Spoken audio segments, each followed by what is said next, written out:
맹자는 공자가 세상을 뜬 뒤 약 100년 후 무려 공자와 같은 동네인 산동선에서 태어났습니다. 그러니까 그 산동선은 세계 최고 현자를 2명이나 배출한 일종의 고대 중국 대치동인 셈인데, 우리가 공자왈, 맹자왈 이렇게 둘을 붙여 말하는 이유는 일단 실제로 맹자는 공자 사상의 순수 혈통 직계 제자였기 때문이며, 나아가 중국에서는 공자 시절부터 그 이후까지 정말 수많은 공자의 제자들이 있었지만 바로 이 맹자가 그 모든 제자들 중 가장 유명한 제자로 남게 되었기 때문입니다. 그리고 청출어람이라고 일부에서는 오히려 맹자의 가르침을 공자의 그것보다 훨씬 더 높은 수준으로 인정하고 있는 경우도 많습니다. 기본적인 그 철학의 정체성으로 보았을 때 공자의 사상은 한마디로 인을 중시하는 철학인데, 이 인을 엄청나게 압축해서 요약해 표현하자면 타인에 대한 사랑과 배려를 뜻합니다. 즉 자신의 도덕적 완성을 통해 가장 인간다운 삶을 살며 그렇게 내 주변과 사회의 조화를 이루어내는 것이 우리 모든 인간들이 가져야 할 삶의 태도라는 가르침이었습니다. 이건 성경에서 예수가 말하는 내 이웃을 내 몸같이 하라와도 정확히 일치하는, 언뜻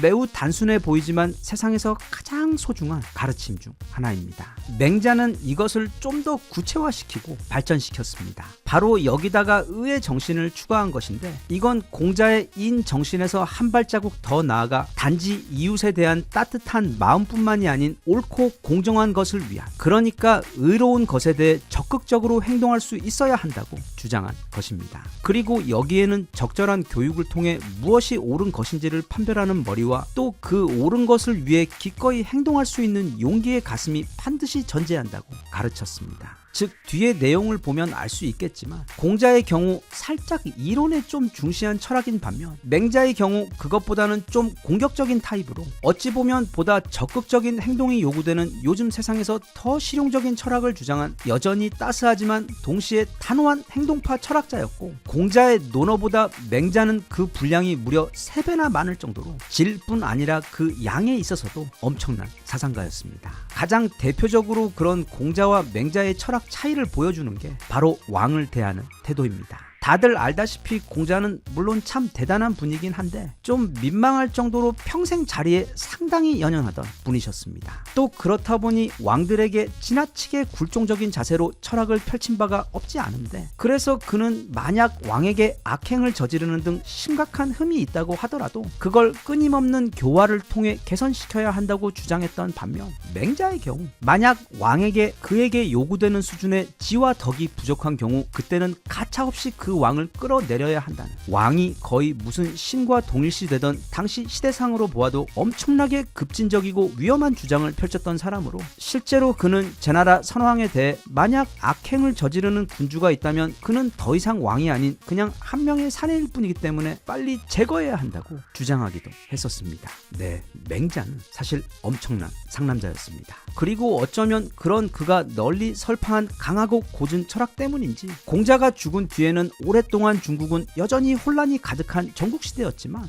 맹자가 죽은 뒤에는 불과 70년 만에 중국은 통일이 되며 이후 태평성대를 이루었습니다. 그런 맹자가 특히 이제 50을 넘긴 분들을 위해 남긴 소중한 삶의 조언들을 따로 정리한 책 50에 읽는 맹자의 내용 가운데 개인적으로 가장 좋았던 꼭지 몇 개만 추려 여기 소개를 해보겠습니다. 일단 가장 먼저 그는 인간이 세상을 올바르게 살아가는데 반드시 필요한 마음가짐을 크게 4가지로 정리했습니다. 첫째, 사람을 애처롭게 여기는 마음인 측은지심. 둘째, 의롭지 못함을 부끄러워할 줄 아는 수호지심. 셋째, 겸손하여 사양할 줄 아는 사양지심과 끝으로 매사에 옳고 그름을 판단할 줄 아는 마음이 시비지심입니다. 일단 맹자는 인간사를 돌아보니 다들 지가 잘났느니 대단하느니 자랑을 하고 있지만 그가 볼 땐 50보 100보 도토리 키재기라고 했습니다. 사실 이 50보 100보라는 표현도 전쟁에서 50보 도망간 병사가 100보 도망간 병사를 나무라는 모습을 빗대어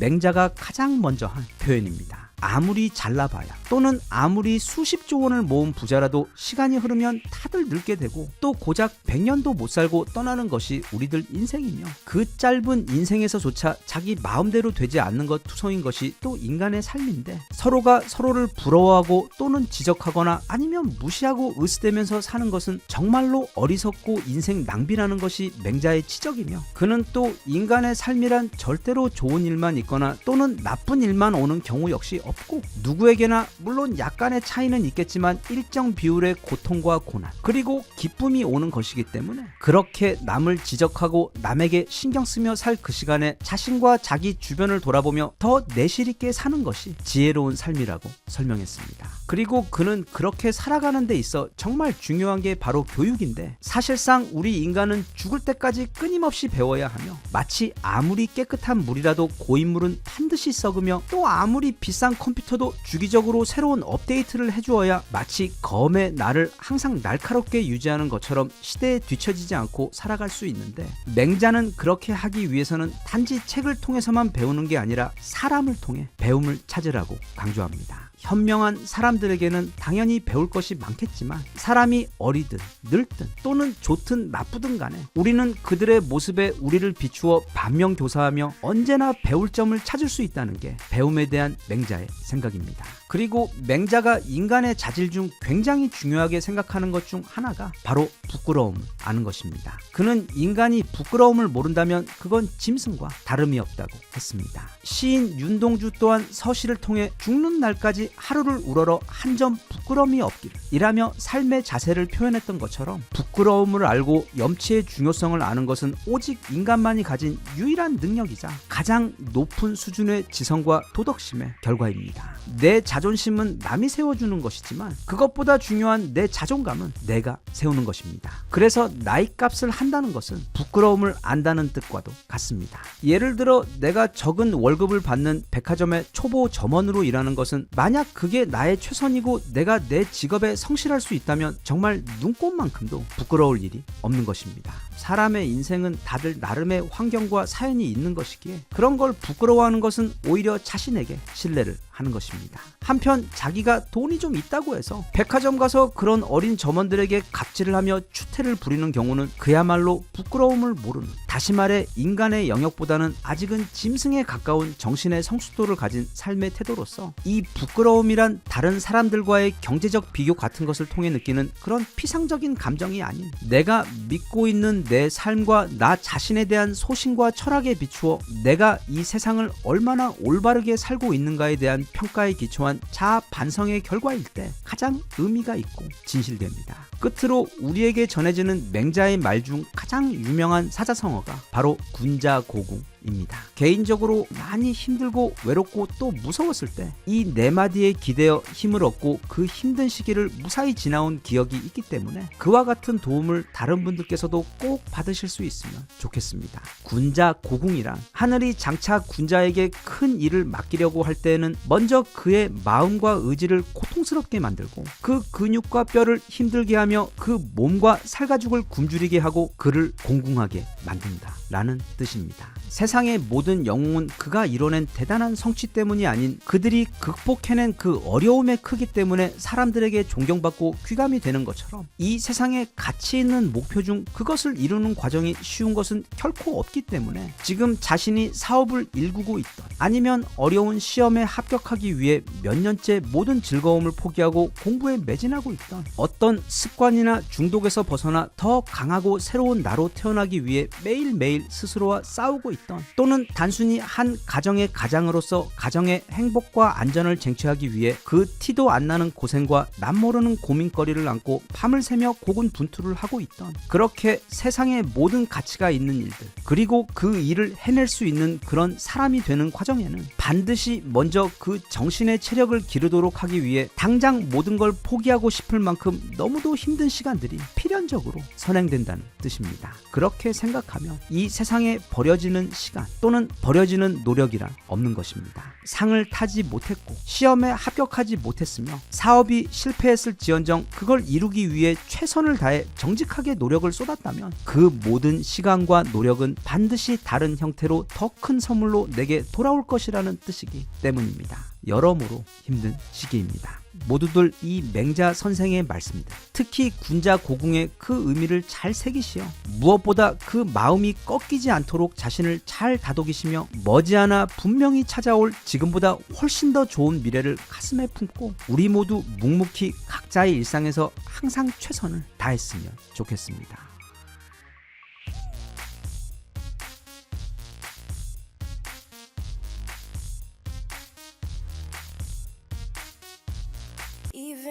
you tried, you wouldn't understand it. Maybe something's missing inside of you.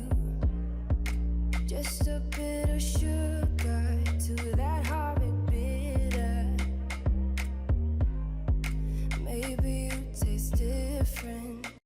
옛날에 우리나라는 중요한 도시들의 이름 뒤에 주자 돌림을 사용해 불렀습니다. 그래서 경상도의 경우 경주와 상주, 전라도의 경우 전주와 나주, 또 충청도의 경우 충주와 청주, 강원도의 경우 강릉과 원주의 이름에서 그 앞글자를 따와 불렀고, 북한 지역의 경우도 예를 들면 평안도의 경우 평양과 안주, 황해도의 경우 황주와 해주의 이름에서 각각 그 이름을 따와 불렀습니다. 이렇듯 우리나라에 있는 웬만한 지명들은 다들 그 흥미로운 유래가 있는데, 이 종로의 경우 조선시대 한양의 동서남북을 지키고 있던 그 도성문을 열고 닫는 시간을 알려주던 아주 커다란 종이 달려있던, 그러니까 지금 교보문고 빌딩 옆 그 보신각에 달려있는 종으로 매년 12월 31일 수십만 명이 지켜보는 상황에서 총 33번 치는 제야의 종 타종 행사가 벌어지는 그 종이 있는 곳이라는 뜻인 종로에서 그 이름이 유래된 곳입니다. 그만큼 우리나라 수도의 중심지 중 최고의 중심지였던 곳이 바로 종로입니다. 이게 1903년 종로의 모습입니다. 가운데 크고 시원하게 뻗은 종로도 멋지지만 주변에 높은 건물이 없어 그 풍경이 한눈에 담기는 모습도 생소하고 아름답습니다. 그리고 이게 일제 강점기 시절의 종로 모습입니다. 여전히 수도의 그 메인 스트리트의 역할을 하고 있으며 주변에 조금씩 닫힌 건물들이 들어서는 모습입니다. 그리고 이게 오늘날 종로의 모습입니다. 빽빽히 모여있는 엄청나게 높은 건물들과 그 사이로 흐르는 청계천, 그리고 그 뒤로 지금부터 살펴볼 어쩌면 우리 서울에서 가장 낭만 있고 멋스러운 아직 남아있는 빈티지 한국의 모습이 다채롭게 펼쳐지는 곳이 바로 이 종로입니다. 참고로 오늘 영상은 이거 지난번 국립박물관에 가서 방가 사유상 소개할 때 한번 해봤던 것처럼 그곳에 직접 가서 찍은 사진과 영상들로 꾸며봤습니다. 솔직히 말해 이 종로 주변은 아주 어릴 때 빼고는 이후 가본 적이 없어 사실 잘 알지 못하는 곳인데, 최근 해외에서 우리 종로 3가가 전세계 모든 동네 중 가장 쿨한 동네, 무려 전체 3위에 올랐다는 기사를 읽고는 도대체 종로는 어떤 곳이기에 그런 것인지 너무 궁금해져서 마치 먼 해외여행을 가듯 달력에다 날을 잡고 또 인터넷으로 이것저것 알아보며 준비한 후 가슴 한가득 설렘을 안고 찾아가 보았습니다. 일단 그 기사 이야기를 조금 더 짧게 해보자면, 영국에 있는 타임아웃이라는 여행 전문 언론사로 거기서 전세계 모든 유명 동네 중 가장 쿨하고 멋진 곳을 총 49곳 소개했습니다. 그런데 그 리스트 가운데 우리 종로 3가가 무려 3위에 올랐던 것입니다. 그들은 이곳을 서울의 심장이자 영혼이라고 묘사하며 최신식 현대 건물들과 종묘, 그리고 궁궐에다 시내를 가로지르는 청계천에 더해 밤이 되면 수많은 젊은이들이 모여 들썩한 정말로 힙한 장소로 변하는, 그렇게 과거와 현재 낭만과 힙이 공존하는 전세계 어디에서도 볼 수 없는 최고로 멋진 곳이라고 소개를 했습니다. 저도 사실 사람들이 아주 많고 또 멋진 야경이 보이는 금요일이나 토요일 저녁에 갔으면 좋았겠는데, 한편 오랜만에 가는 이 종로 여행을 혼자 느릿느릿 조용하게 다녀오고 싶기도 해서 비교적 차분한 일요일 아침에 다녀왔습니다. 종로 3가 지하철에서 나오면 이곳에 연륜이 느껴지는 장면을 바로 만날 수 있는데, 왜냐하면 지하철 기차에서 내리자마자 계단을 올라가면 가장 먼저 보이는 큰 간판이 바로 이 보청기 간판이기 때문입니다. 그리고 이 보청기 간판은 여기 보이는 것처럼 거리를 걷는 동안 주변에서 엄청나게 많이 보여 여기가 우리나라 보청기 캐피탈이라는 것을 아주 쉽게 알 수 있었습니다. 우선 개인적으로 가장 좋아하는 동네 중 한 곳인 인사동에 먼저 들려봤습니다. 예전에 비해 뭐가 많이 바뀐 듯, 또 그러면서도 여전히 여기가 인사동이라는 것을 물씬 느낄 수 있는 오래된 상점들이 아주 많았는데, 또 이게 꽤 이른 아침이었는데도 불구하고 인사동에는 한국인 외국인 할 것 없이 벌써 사람이 아주 많았습니다. 스님들의 복장이 참 묘하게 힙하고 멋스러웠고, 특히 저 털모자는 굉장히 탐났었습니다. 이제는 벌써 2025년이니까 당연히 주변 저 멀리에는 커다란 신식 건물들이 그 배경을 병풍처럼 두르고 있지만, 그 사이 골목마다는 작은 기와집들과 오래된 전통 찻집과 식당들이 많이 보여 그런 독특한 조화가 특히 이곳을 찾은 외국인들에게는 아주 신선하게 느껴졌을 것 같습니다. 지나가는 외국인들이 하도 많아 한국에는 넷플릭스의 그 멋진 배우들 외에도 나 같은 토종 한국 원주민들도 있다는 것을 알려주기 위해 짧게 인사도 나누었고 또 몇몇은 이렇게 예쁜 포즈로 사진도 찍어주었습니다. 스페인에서 왔다는 이 국제 커플은 유독 사랑이 꿀떨어졌는데 이른 일요일 아침 인사동 거리를 걷고 있던 이 외국인들은 어딘가 모르게 굉장히 행복해 보였습니다. 특히 이 친구들은 브라질에서 온 아주 잘생기고 유쾌한 어린 친구들인데 제가 사진을 잘 찍지 못해 초점이 나가버렸습니다. 그 다음으로는 그 이름도 너무도 유명한 탑골 공원으로 가보겠습니다. 인사동에서 종묘로 가는 딱 그 중간 지점에 있는 거점인데 사실 태어나서 한 번도 이 탑골 공원이라는 곳은 와본 적이 없습니다. 늘 TV나 인터넷에서 보면 어찌 보면 약간 희화화되어 놀림당하고 또 좋지 않은 이미지도 꽤 있어 막 개토처럼 그런 모습일 줄 알았는데 실제로 가보고 정말 깜짝 놀랐습니다. 굉장히 깔끔하고 고풍스러우며 편안한 공원이었습니다. 이게 공원 입구입니다. 참고로 이 탑골 공원은 우리나라 최초의 국립공원입니다. 원래는 이 지역에 탑이 많은 고을에서 그 이름을 따와 탑골이라고 불리게 된 곳인데 여기는 무려 3.1 운동이 시작되었던 매우 의미 있고 중요한 곳입니다. 그 이름처럼 공원 안으로 좀 들어가자마자 엄청나게 큰 탑이 한 개 보입니다. 진짜 엄청 큽니다. 그리고 유리 안에 보관되어 있는데 지나가시는 분들께서 잠시 멈추어서 여기서 기도를 하고 가시는 모습이 많이 보였습니다. 이제 종로의 하이라이트 종묘를 향해 걸었습니다. 그런데 한 가지 재밌는 게 여기는 가는 곳곳마다 마치 아까 그 보청기 가게들과 경쟁하듯 이발소가 정말 많았는데 특히 그 가격이 압권이었습니다. 커트가 무려 4,000원. 하지만 그래서 놀라며 그 입구를 보았더니 최근 바뀐 것인지 7,000원으로 올라 있었습니다. 요즘 인플레이션을 체감할 수 있던 모습이긴 한데 아니 커트하는데 무슨 원재료값 상승이 그렇게 많아서였을까 잠시 생각을 하게 만든 그런 광경이었습니다. 참고로 종묘는 엄청 큽니다. 서울 도심 안에 있는 가장 큰 유적 또는 공원 중 한 곳입니다. 잘 정리된 넓고 긴 그 입구 회랑을 따라 정문으로 올라가서 티켓을 끊고 안으로 들어갑니다. 사실 종묘도 태어나서 처음 와본 곳인데 장소가 장소이니만큼 들어갈 때부터 마음가짐을 좀 차분히 가라앉히고 가급적 경건하게 발자국도 조심하며 들어갔습니다. 여기도 가족들과 함께 온 분들이 아주 많았고 또 외국인들도 많았습니다. 그런데 문제는 정작 도착한 그 종묘 사직단에 가보니 하필 공사 중이었습니다. 그래서 그 앞까지 가서 그 사직단 앞에 있는 그 옛날에 외놈들이 쳐들어와서 부산부터 우리나라 사람들 엄청 죽이며 여기까지 올라온 후 무례하게도 이 사직단 앞에다가 군대 야영지를 펼치고는 밤을 보냈다가 어떻게 된 일인지 그때 하필 여기서 역병이 돌아 여기서 밤을 샜던 일본군이 모조리 죽어버렸다는 좀 신기한 기록이 있는 그곳을 살펴보고 다시 천천히 입구 쪽으로 되돌아 내려오는데 여기 그 긴 길 가운데 보면 돌로 만든 총 3개의 길이 있습니다. 양 옆에 길이 있고 가운데 좁은 길이 하나 또 있는데 그 가운데 길은 신이 다니는 길이라고 해서 절대로 밟거나 넘어가면 안 되는 길이었습니다. 그런데 어떤 외국인이 그런 사실을 모르고 가운데 길로 걷고 있길래 남의 잘못을 지적하며 아는 척할 좋은 기회가 생겨 기뻐하며 그 사람에게 다가가 손짓 발짓으로 그리고 매우 사실적인 얼굴 표정으로 설명을 해주었더니 그 외국인은 깜짝 놀라며 바로 옆으로 비켜 내려왔는데 바로 이 아리따운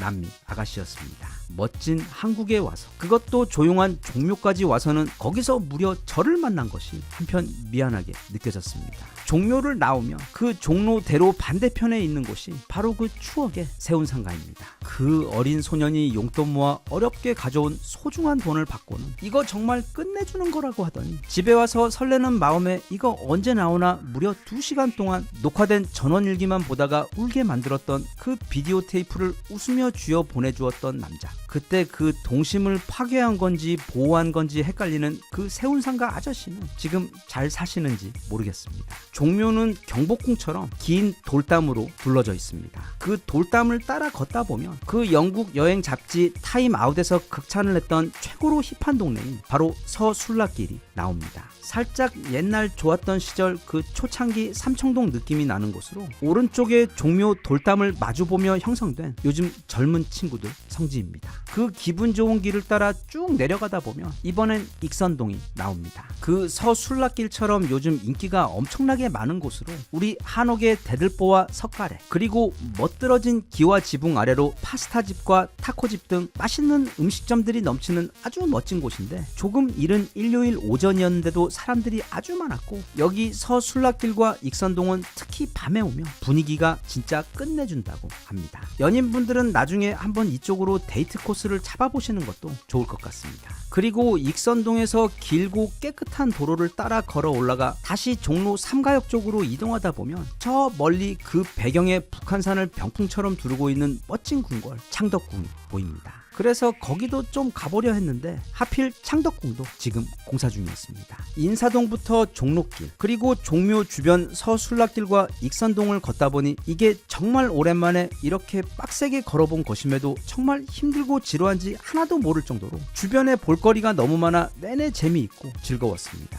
예전에 도시는 무엇으로 사는가라는 제목의 책에서 읽은 것 같은데, 거기 보면 어째서 그 잘 나가던 가로수길과 강남대로가 언젠가부터 재미없어지고 지루해졌는지를 건축가의 입장에서 설명하는 부분이 나오는데, 그걸 아주 단순하게 요약해서 설명을 해보자면 그건 바로 거리의 리듬 때문입니다. 그리고 그 리듬은 바로 상점들, 그러니까 그 상점들이 마치 악보 위의 음표들처럼 이런 재미난 가게 저런 신기한 가게가 들쑥날쑥 몇 발자국마다 거리를 따라 쭉 있게 되면 그 길을 걷는 동안 우리의 마음도 계속 흥미가 돋아 그저 그 길을 걷는 것 자체만으로도 즐겁고 작은 여행이 되었던 것인데, 이게 지역이 인기가 올라가고 땅값이 높아지며 큰 기업들이 땅과 건물을 사서 거기 다 싹 밀어버리고 아주 크고 지루한 거대한 빌딩과 매장들로 채우게 되면서 일명 젠트리피케이션 현상 때문에 거리가 생기를 잃어버리게 되었고, 또 그래서 사람들도 찾지 않게 되었다는 뭐 대충 그런 글을 읽은 기억이 나는데, 여기 종로 3가 주변은 아직도 그 90년대 말 한국처럼 거리에 리듬이 살아있고 볼거리가 많으며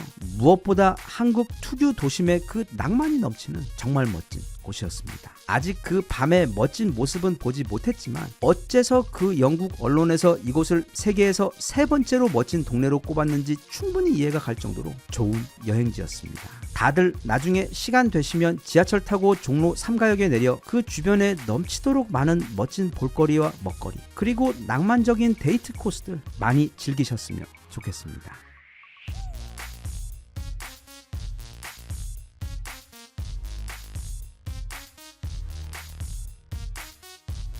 Even if you tried, you wouldn't understand it. Maybe something's missing inside of you. Just a bit of sugar to that horrid bitter. Maybe you taste different. 결국 그가 돌아왔고 새 시대가 이제 막 열렸습니다. 하지만 모든 우려에도 불구하고 막상 뚜껑을 열고 보니 트럼프는 우리에게 재앙이 아닌, 어쩌면 최근 우리나라가 겪어보지 못한 역대급 호황을 몰고 올 한국을 위한 최고의 와일드 카드가 될 것으로 보이는데, 왜 그런지 한번 살펴보겠습니다. 먼저 보통 트럼프 이야기 나오면 가장 많이 나오는 이야기가 바로 주한미군 철수, 또는 이거 무슨 가로수길 건물주 월세 올리는 것도 아니고 막 이전보다 10배나 더 많은 부담금을 내라는 억지 협박, 또 만약 그걸 거부하면 주한미군을 빼버리겠다는 이야기가 가장 흔하게 나오는 불만이자 우려인데, 주한미군은 절대로 한국에서 나가지 않습니다. 아니, 못 나갑니다. 심지어 분담금을 10배 올려주는 게 아니라 지금 내고 있는 분담금도 못 내겠으니 오히려 이제부터는 미국이 우리에게 월세를 내고 주둔해라, 그렇게 하더라도 아마 미군은 기꺼이 그 수조 원의 월세를 내고 한국에 남아있을 겁니다. 왜냐하면 미군은 사실 우리 한국을 위해 우리 한반도에 주둔하고 있는 것보다는 미국을 위해 주둔하고 있는 이유가 크기 때문입니다. 게다가 또 작년 연말에는 이미 미국 국회에서 앞으로 트럼프가 어떻게 결정하든 주한미군은 계속 한국에 주둔하는 것으로 미국 법으로 결정을 내렸기 때문에 근시일 그런 주한미군의 상황이 바뀌는 일은 없을 예정입니다. 미군이 지금 그리고 앞으로도 가장 신경 쓰게 될, 그리고 가장 경계하고 압박하고 있는 나라는 바로 중국입니다. 하지만 미국은 그런 중국으로부터 지구 반대편에 있는 나라입니다. 대신 그런 중국 바로 코앞에 중국 측 표현에 의하면 자기들 목 안까지 밀고 들어온 칼날 역할을 하고 있는 것이 바로 한국에서 주둔 중인 약 2만 8천 명의 미군 병사들과 그들이 보유하고 있는 미사일 등 엄청난 무기들입니다. 전 세계에서 중국 바로 코앞에, 그것도 북경과 상하이를 1시간도 안 되어 폭격할 수 있는 거리에, 또 전 세계에서 가장 큰 규모의 해외 미군 기지를 가지고 있는 것은 미군에게는 진짜 이게 웬 떡이냐 싶을 정도의 축복이며 중국에서는 밤에 잠도 오지 않을 정도로 너무도 골치 아프고 괴로운 문제입니다. 그런데 그런 황금 요충지를 분담금을 10배 올려주지 않는다고 뺀다는 건 현 실정과 상식에 전혀 부합이 되지 않는 어불성설입니다. 그럼 일본이 있지 않냐 하고 반문할 수 있는데, 일본의 오키나와 기지는 우리 평택과 중국 북경 상하이와의 거리보다도 무려 2배나 멀리 떨어져 있습니다. 1분 1초가 급한 전시 상황에서 공격까지 무려 1시간 이상이 더 추가로 소요되기 때문에 우리가 전방이면 일본은 그냥 후방 병참 기지 정도밖에 그 역할을 못합니다. 그리고 한국과 미국은 전 세계 어디에도 없는 특별한 혈맹입니다. 이건 그냥 듣기 좋으라고 하는 소리가 아니라 딱 2가지만 살펴보겠습니다. 미군이 다른 나라를 위해 가장 많은 수의 자국 병사를 잃은 것이 바로 한국전쟁입니다. 우리가 오늘날까지도 한국전쟁 참전 미군 병사들에 대해 예우를 잊지 않는 것도 바로 그 이유입니다. 그리고 그 반대로 한국이 다른 나라를 위해 가장 많은 수의 우리 병사를 희생하고 잃은 것 또한 바로 베트남전이었습니다. 특히 베트남전에서는 우리 한국군 없었으면 미국은 진작에 전쟁 지고 짐 싸서 집에 왔었을 정도로 결국 이기지는 못했지만 미국이 그 지옥 같은 전쟁에서 그만큼 버티고 또 나중에는 자존심도 챙기면서 철수할 수 있었던 것은 우리 한국군의 사신과도 같은 전투력과 용맹 그리고 희생 덕분이었습니다. 그렇게 이 두 국가는 매우 특별한 과거를 공유하고 있는 세상에서 둘도 없는 혈맹 국가입니다. 그런 반면 일본은 평화로운 미국 본토에 선전포고도 없이 선방을 날며 쳐들어간 침략군이자 나중에 진짜 큰 거 2방 제대로 맞고 항복하기는 했지만 미국은 일본을 절대로 완전히 믿지 못합니다. 언제든 그들은 상황이 자기들에게 유리해지고 미국에게 불리해지면 주인인 미국의 목덜미를 물 개라는 것을 미국은 잘 알고 있기 때문에 위치도 아시아에 있고 또 하도 말을 잘 들어서 이런저런 용도로 유용하게 써먹고는 있으나 미국 역시 언젠가 그 용도가 다 하고 나면 정말 하루아침에 일본을 버릴 것입니다.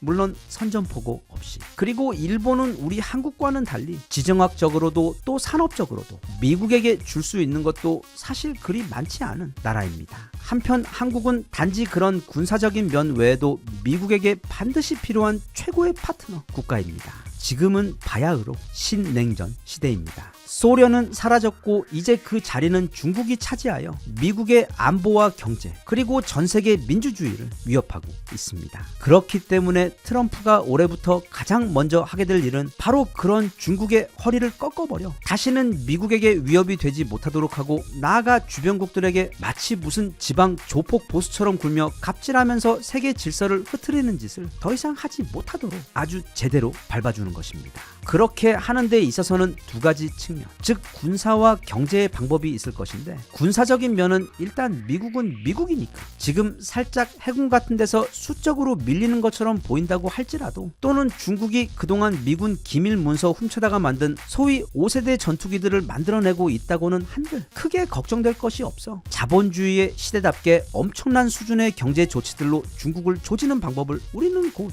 보게 될 것입니다. 특히 최근 20년간 중국이 심혈을 기울여 발전시키고 또 그래서 얼추 많이 따라온 것처럼 보이기도 하는 바로 그 최첨단 산업들, 즉 배터리, 반도체, 전기차, 그리고 인공지능 같은 분야들에 대해 트럼프는 미국이 가진 모든 무기를 다 쏟아부어 아주 초토화를 시켜버릴 겁니다. 그리고 거기에 더해 트럼프는 우선 제조업 탈중국화에 집중하여 지난 30년 넘게 중국에게 의존해왔던 제조업을 파격적으로 끊어버리고 그중 일부를 미국 내에서 되살리는 방법을 취할 것인데, 하지만 아무리 미국 내 제조업이 빨리 되살아난다고 해도 한계가 있습니다. 그리고 바로 그 지점이 이 대한민국이라는 작고 신기한 나라가 미국에게 가장 필요한 이유입니다. 우리는 단지 전 세계 최고의 반도체, 전기차, 배터리, 그리고 방산 무기만 잘 만드는 최첨단 산업 국가가 아니라 손톱깎이부터 초대형 발전기까지, 그리고 상상 가능한 모든 물건을 모두 0부터 100까지 다 이 한국 내에서 개발하고 제조할 수 있는 전 세계 진짜 1티어 최강 제조업 국가입니다. 이런 나라는 진짜 그 어디에도 없습니다. 그래서 미국의 트럼프 융단 폭격으로 중국의 최첨단 산업이 초토화되고 나면 가장 반사 이익을 얻게 될 것도 바로 우리 대한민국이고, 또 제조업의 탈중국으로 인해 시장에 공백이 생기면 그걸 가장 빠르고 확실하게 메꿔 줄 수 있는 곳도 전 세계 사실상 우리나라가 유일합니다. 물론 지난 바이든 때 지금은 다 휴지 조각이 되어버린 약속들만 믿고 미국 내에다 무려 30조 원이 넘는 규모의 초대형 공장들을 우리나라는 지어버렸지만, 그래서 이제는 그 공장들이 미국 땅에서 오도 가도 못하게 되어 앞으로 미국 정부가 시키는 대로 하게 되었다며 많은 우려를 하고 있기도 한데, 세상사라는 게 다 생각하기 나름입니다. 그 미국 공장들을 미국에 잡힌 인질들로 볼 수도 있고, 동시에 트럼프와 협상할 수 있는 지렛대, 즉 레버리지로 볼 수도 있는 것입니다. 미국 역시 한국과 마찬가지로 아무리 외교니 안보니 잘해도 경제를 잘 못하면 국민들은 즉시 돌아서고 국정의 동력도 바로 브레이크가 걸려버립니다.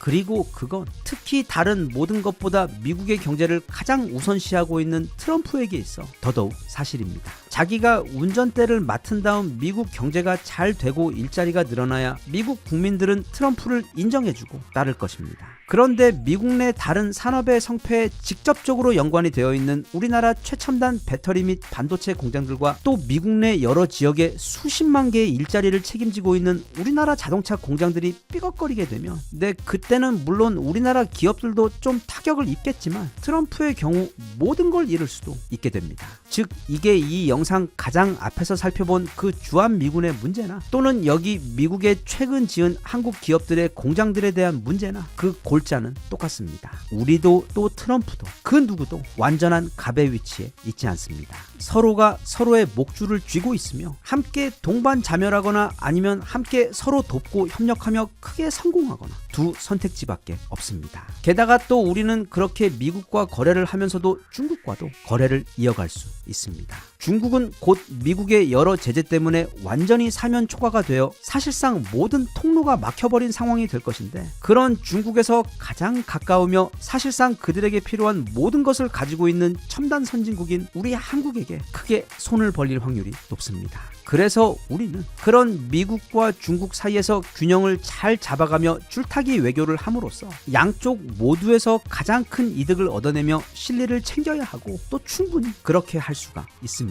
그게 우리나라가 지난 1000년 이상 동안 가장 잘 해오던 생존 전략이자, 게다가 또 우리나라는 이 줄타기에 있어 타고난 내공이 있는 민족입니다. 그렇기 때문에 너무 쫄 필요 없다고 생각합니다. 우리에게도 미국과 미군은 너무도 중요하지만 어쩌면 그 이상으로 미국에게도 우리나라와 우리 기업들과의 협력이 절실하기 때문입니다. 그렇기 때문에 실력 좋은 포커 선수처럼 최대한 우리가 가진 우려를 숨기고 동시에 우리가 가진 강점들에 대해 자신감을 보이면서 상대의 패에 맞추어 그에 가장 맞는 패로 응대하며 절대 기싸움에서 밀리지 말고 플레이를 해야만 합니다. 세상 만사가 다 그렇지만 무엇보다 이 국제 외교라는 것은 다 기브 앤 테이크입니다. 즉 주지 않고 받기만 하는 거래는 이 세상에 없습니다. 그래서 잘 주고 그리고 잘 받는 외교를 해야 하는데, 다행히 우리는 앞서도 보았듯 미국에게 줄 수 있는 게 아주 많습니다. 그리고 또 너무 좋게도 미국으로부터 또는 오직 미국에게만 받을 수 있는 우리에게 필요한 것들도 아주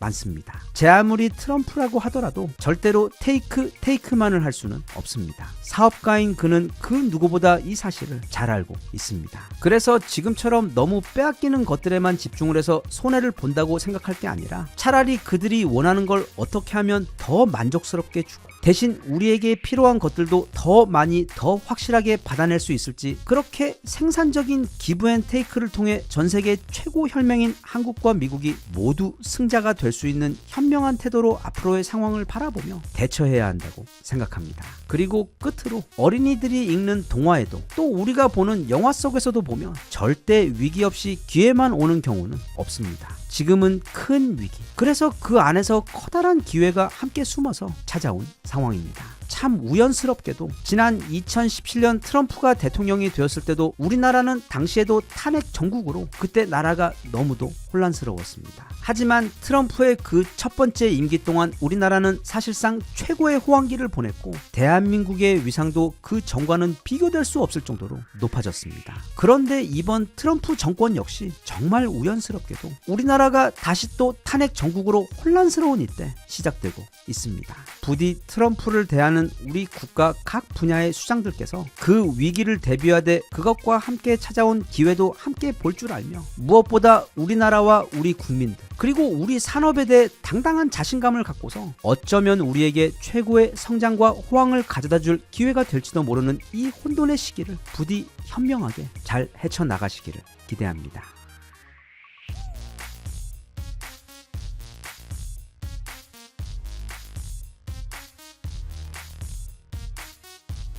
Even if you tried, you wouldn't understand it. Maybe something's missing inside of you. Just a bit of sugar to that heartbeat bitter. Maybe you taste different. 이게 가장 최근에 공개된 미국의 차세대 전투기의 모습입니다. F-22의 직계 후속 모델이자 무장부터 항속권 그리고 인공지능을 사용한 멀티 드론 컨트롤 능력 등 그냥 꿈같은 전투기의 모습이 최근 공개되었습니다. 먼저 이 미국이라는 나라의 무기 개발 역사를 좀 살짝 살펴보면 우선 이게 지난 30년 동안 전 세계의 하늘을 군림했던 진정한 넘사벽의 폭격기인 B-2입니다. 일단 생긴 것부터 앞으로 50년 후에 나올 디자인이라고 해도 하나도 이상할 게 없을 정도로 너무도 멋지고 비현실적인 이 B-2 폭격기는 그 처음 비행을 한 것이 무려 1989년입니다. 그리고 그 B-2의 조카이자 우리가 너무도 사랑하는 현실적인 최고의 전투기가 바로 이 F-22 랩터인데 예전에 이 F-22 한 대와 F-15기 144대가 컴퓨터 시뮬레이션으로 전투를 벌였는데 그때 무려 144대 빵으로 F-22 혼자 F-15 144대를 모두 격추해 전멸을 시켜버렸을 정도로 이건 그냥 동네 일진애들 싸움하는데 치사하게 기관총 들고 나가는 것처럼 그냥 게임이 안 됩니다. 그리고 그게 바로 천조국 미국이 항상 추구해온 세계 속 미군의 위상입니다. 파워 오버웰밍, 압도적인 전투력으로 아예 싸움이 성립이 안 되도록 하는 군사 초강대국. 그런데 2차 대전 때에는 사실 그때는 히틀러의 나치가 무기가 더 좋았습니다. 전차 같은 경우 미군 전차는 독일 전차의 상대가 되지 못했고 전투기들 역시 독일 제트 전투기들의 속도와 파워가 압도적으로 더 높았으며 심지어 병사들이 들고 다니던 그 소총과 기관총 역시 독일 병사들 것이 미국은 물론 전 세계 최고였습니다. 그리고 그런 압도적인 전투력을 바탕으로 독일은 정말 순식간에 주변 유럽을 마치 UFC 선수가 동네 유치원 접수하듯 점령해버렸고 나중에 히틀러가 괜히 나폴레옹 따라하며 그 지옥의 땅 러시아 점령만 시도하지 않았더라면 아마 오늘날 전 세계는 영어 대신 독일어를 세계 공통어로 쓰고 있을 수도 있었을 정도로 그때는 독일 무기들이 최고였습니다. 하지만 2차 대전을 연합군이 승리하면서 그 엄청난 독일의 전차, 전투기 그리고 미사일 기술을 몽땅 인마이 포켓해버린 미국은 1950년대부터 정말 미친듯이 무기를 발전시키며 그 정점인 1980년대 말이 되며 이미 이 지구의 다른 국가들과는 아예 비교가 되지 않는 넘사벽의 무기들을 보유하게 된 군사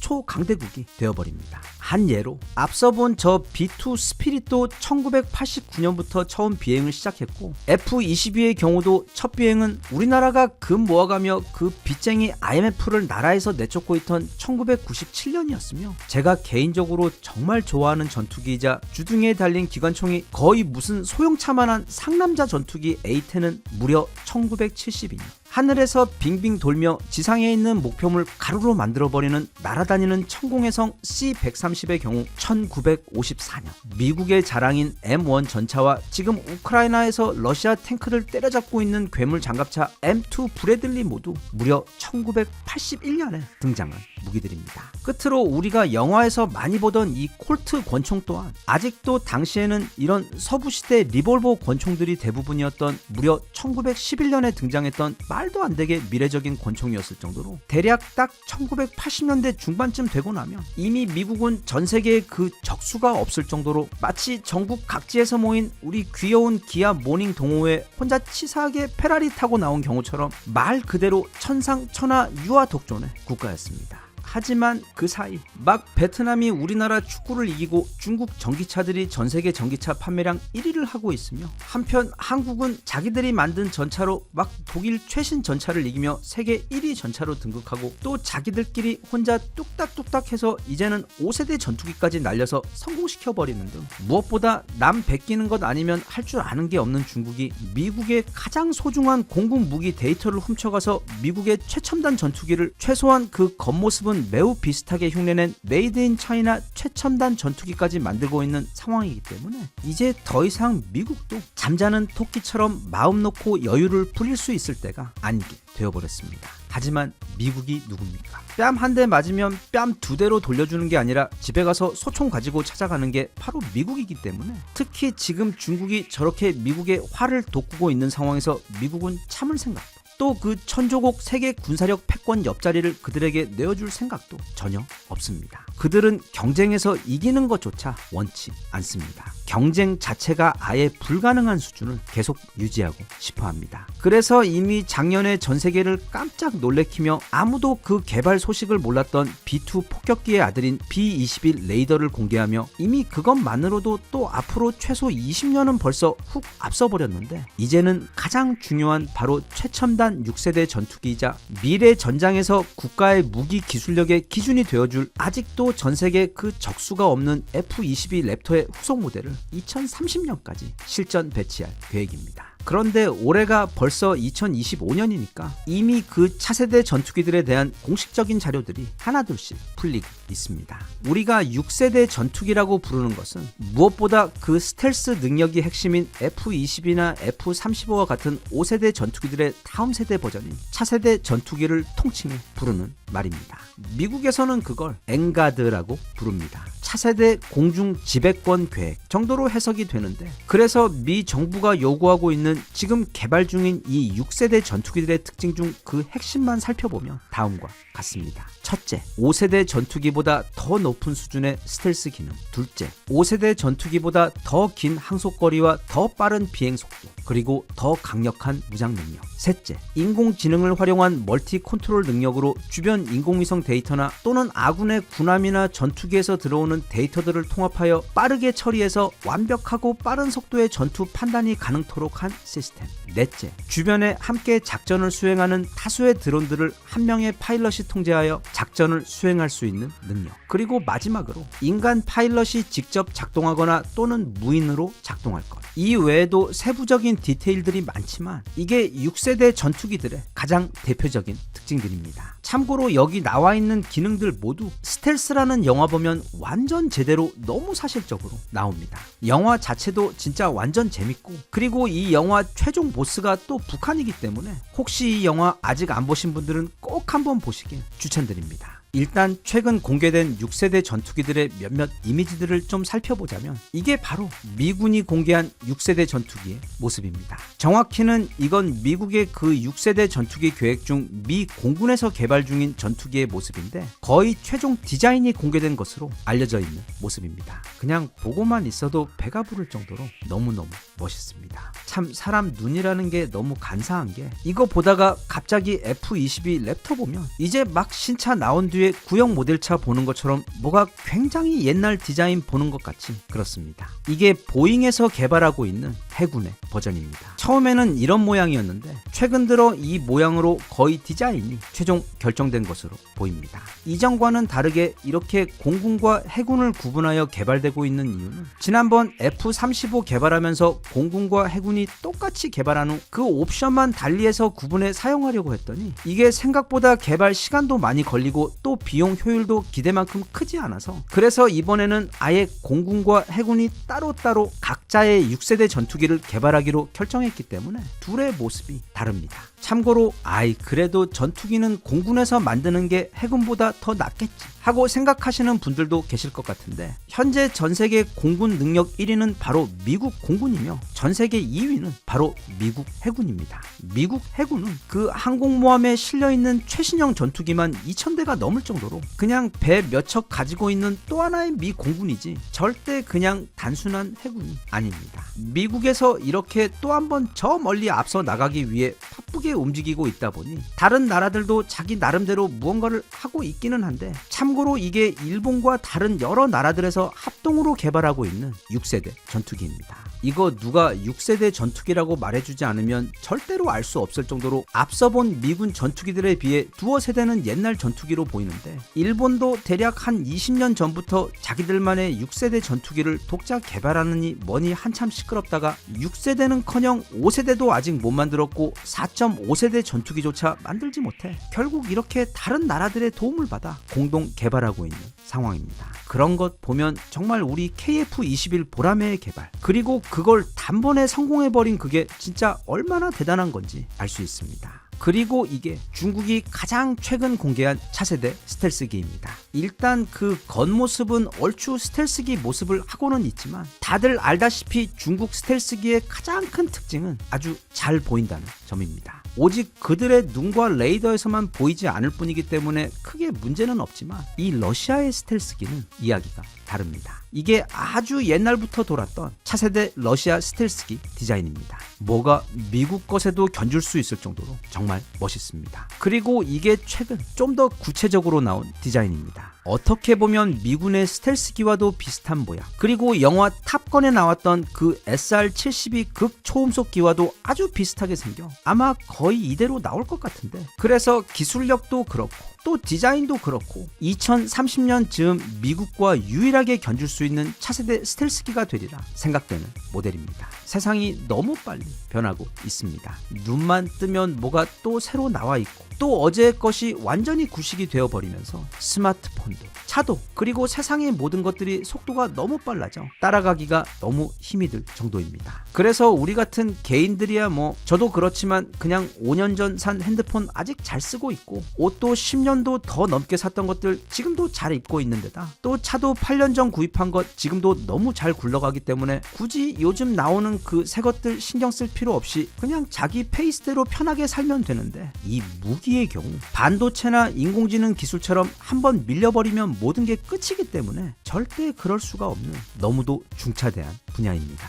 그런 면에서 보면 지금 우리에게 당장 필요한 4세대와 5세대 전투기는 물론이고, 미래 6세대를 위한 플랫폼으로 독자 개발하여 단 한 번에 멋지게 성공해낸 우리 KF-21이 새삼 정말 너무 대단하고 멋지게 보입니다. 우리 카이의 개발자분들 늘 그렇지만 진짜 올림픽에서 금메달 50개 딴 것 이상으로 다들 너무도 대단하고 멋지며, 그래서 앞으로 남은 개발 과정도 잘 진행되어 앞으로 몇 년 후에는 우리 KF-21을 베이스로 개발된 순수 한국형 6세대 전투기에 대해서도 소개할 수 있는 날이 하루빨리 왔으면 좋겠습니다.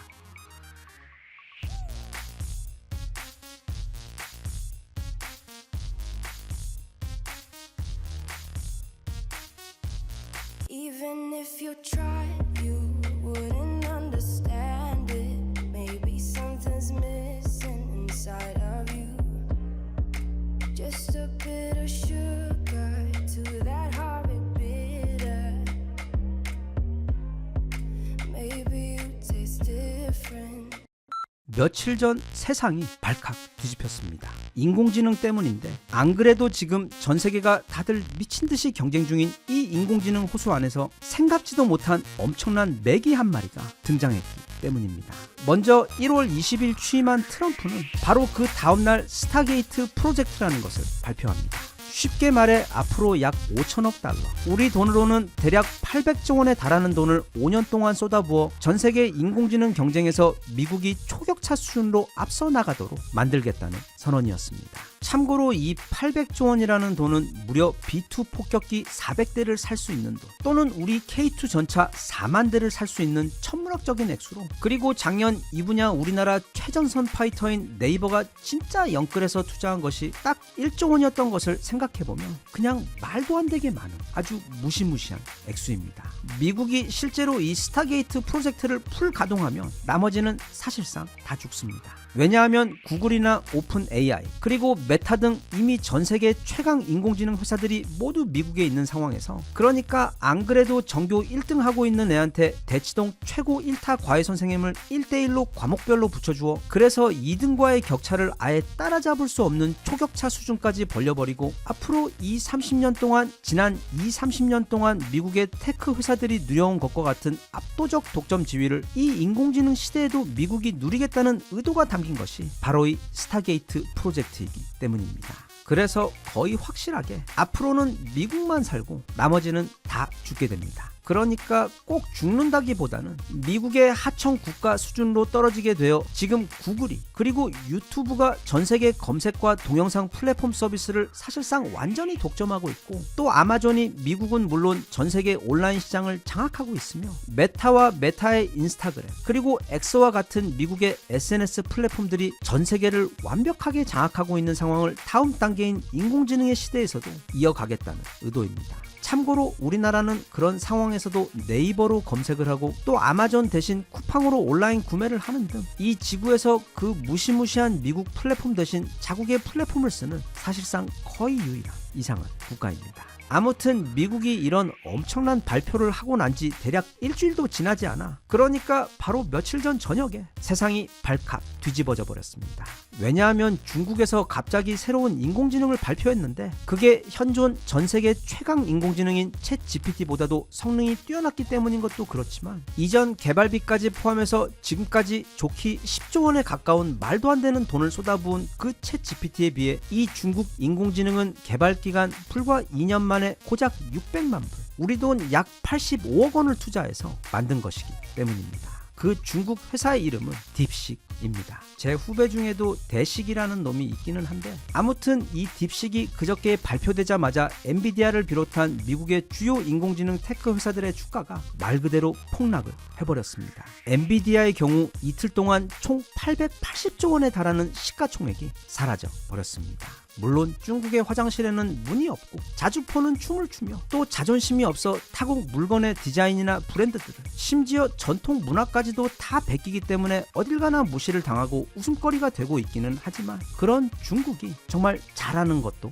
있습니다. 바로 드론과 인공지능입니다. 우크라이나에서 사용하는 그 드론들 모두 다 중국제입니다. 이 소형 드론 기술력에 있어 전 세계에서 중국과 경쟁할 수 있는 나라는 아예 없습니다. 그 드론 쪽 게임은 이미 중국의 완승으로 게임이 끝난 상태입니다. 그래서 중국에서 만드는 전투기들은 사실 날다가 떨어지지나 않으면 다행이다 싶어 별로 걱정이 되지 않지만, 그들이 만드는 인공지능 공격 드론들의 경우 아마 그 기술력이나 완성도가 어쩌면 미국 드론들과도 비슷하거나 또는 더 앞설 수도 있을 정도로 중국의 드론 기술력은 상당합니다. 그리고 그런 부분이 또 하나 있는데 그게 바로 인공지능 분야입니다.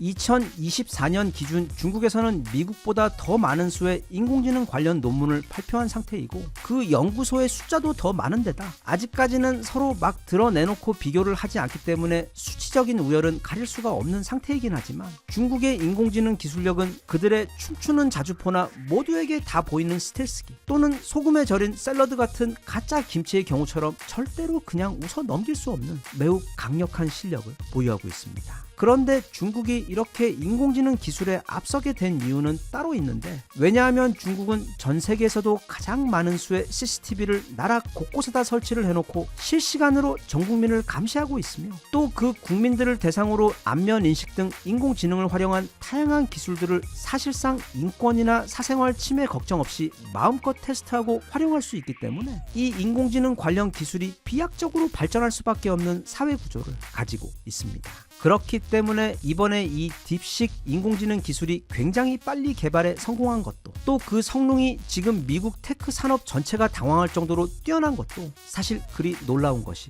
아닙니다. 또 거기다가 이 딥시기의 경우 중국의 고유의 소중한 전통을 그대로 이어받아 무려 오픈 AI가 그동안 개발해놓은 인공지능 데이터를 그대로 가져다가 학습하여 그 10조 원 이상, 그리고 10년 이상 들어갔어야 할 초기 학습 단계를 공짜로 건너뛰어 버린 것도 지금 이 놀라운 상황의 배경입니다. 게다가 중국은 여기에 더해 미국에게 정말로 엄청나게 큰 빅엿을 선물합니다. 바로 자기들의 그 인공지능 기술을 오픈소스로 공개해버릴 것입니다. 이게 무슨 말인가 하면 구글도, 또 오픈 AI도, 그리고 애플 같은 경우는 당연하고 절대로 자기들이 지난 몇 년간 수천억 수십조 원을 들여 투자한 그 핵심 기술을 공개하지 않습니다. 그저 최종 제품만 일반인들에게 공개할 뿐인데, 이건 마치 우리나라의 유명한 냉면 맛집들에서 그 육수 만드는 법을 절대로 공개하지 않는 것과도 같은 것인데, 이 딥시기는 자기들 인공지능의 모든 기술력이 담겨있는 그 냉면 육수 제조 비법을 그냥 공짜로 모두에게 오픈해버린 것입니다. 그래서 지금 미국의 최고 인공지능 냉면 업계는 난리가 난 것입니다. 이렇게 대단한 기술을 그냥 모두에게 공짜로 오픈한다는 것은 대단하긴 하지만, 한편 이건 매우 중국답지 않은 선택이기 때문에 어딘가 찝찝함이 있는데, 실제로 이건 중국이 공익을 위해 그렇게 한 것이 아닌, 어차피 자기들은 미국의 인공지능 산업을 따라잡을 수가 없기 때문에 그럴 바엔 전 세계 모두에게 그 소스를 풀어버려 미국의 독주에 치명적인 회방을 놓기 위한 것이 그 진짜 목적입니다.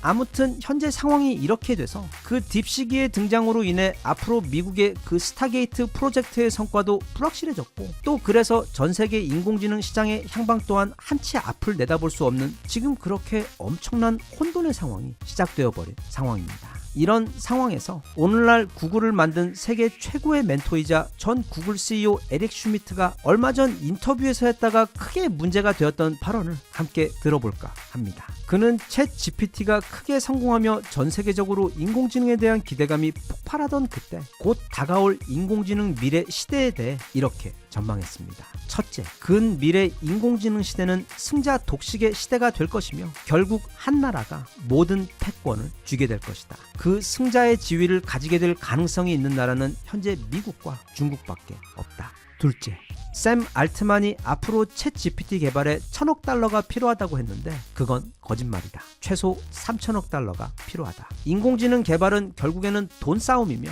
정말로 어마어마한 규모의 돈이 들어간다. 셋째, 미국으로 인도 최고의 두뇌들이 몰려들고 있어 유리한 점이 있지만, 구글에서 보이는 것처럼 미국은 직원들의 인권을 너무 중요시하여 발전 속도가 너무 느리다. 대신 중국은 그런 것 없이 인력을 갈아 넣으며 최대 속도로 발전하고 있기 때문에 그런 중국과의 경쟁은 매우 힘들다. 그리고 끝으로 넷째, 이 인공지능 치킨 게임이 끝이 나면 전 세계는 딱 5개의 국가만이 살아남을 거다. 그 패권 국가 한 곳과 2등 국가, 그리고 그 패권국에게 필요한 반도체 등 자원을 조달하여 함께 살아남는 국가들이 있을 텐데, 그 5개 정도 국가들을 빼놓고는 특히 유럽 같은 곳은 그 새로운 시대의 경쟁에서 적응하지 못하고 완전히 뒤처져 버려 이후 낙후되어 버릴 것이다. 물론 최근 중국이 딥시기로 미국의 허를 찌르며, 게다가 또 그걸 공짜로 풀어버리는 치명타까지 입히며 현재 시장을 엄청나게 흔들어 놓기는 했지만, 그렇다고 해서 또 미국이 가만히도 아니고 그냥 이대로 이미 손에 다 넣은 것이나 다름없는 미래 인공지능 기술 패권을 그냥 포기할 리가 없기 때문에 거의 99%의 확률로 결국에는, 그러니까 지금부터 한 5년쯤 지나고 나면 구글이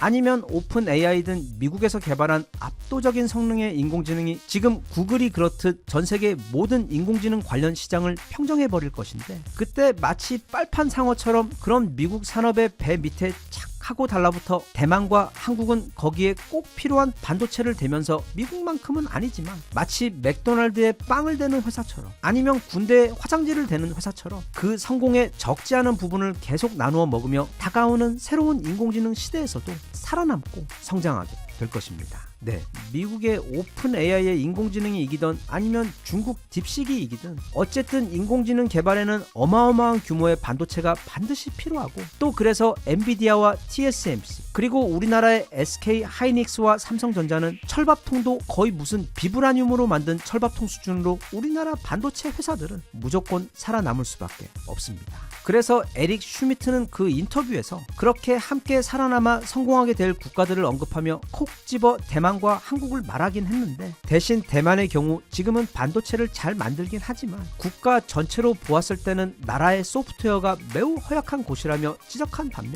한국의 경우 이 반도체나 배터리뿐 아니라 사실상 현대사회가 필요로 하는 모든 산업군에서 모두 다 세계 최고 수준으로 앞서고 있는 종합적인 산업 국가이기 때문에 그 소프트웨어가 엄청나고 튼튼하고 강력해서 그런 한국과는 다른 대만의 경우 사실 그 TSMC를 빼고 나면 거의 아무것도 남는 것이 없는 나라여서 앞으로 무엇이 어떻게 변하고 또 그래서 어떤 능력이 요구될지 모르는 근미래 인공지능 산업 환경에서 대만이 잘 적응하며 버텨낼 수 있을지에 대해 우려를 표한 것이었습니다.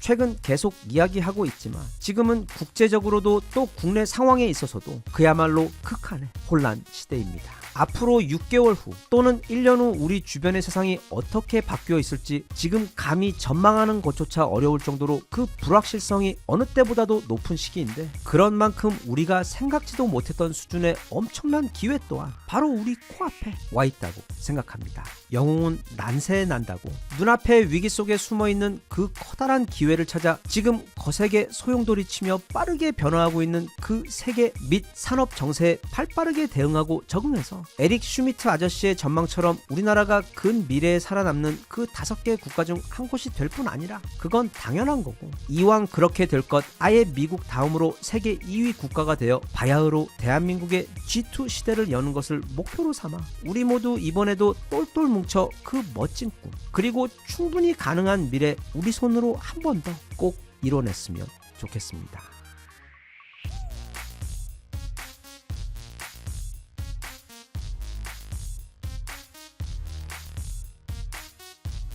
Even if you try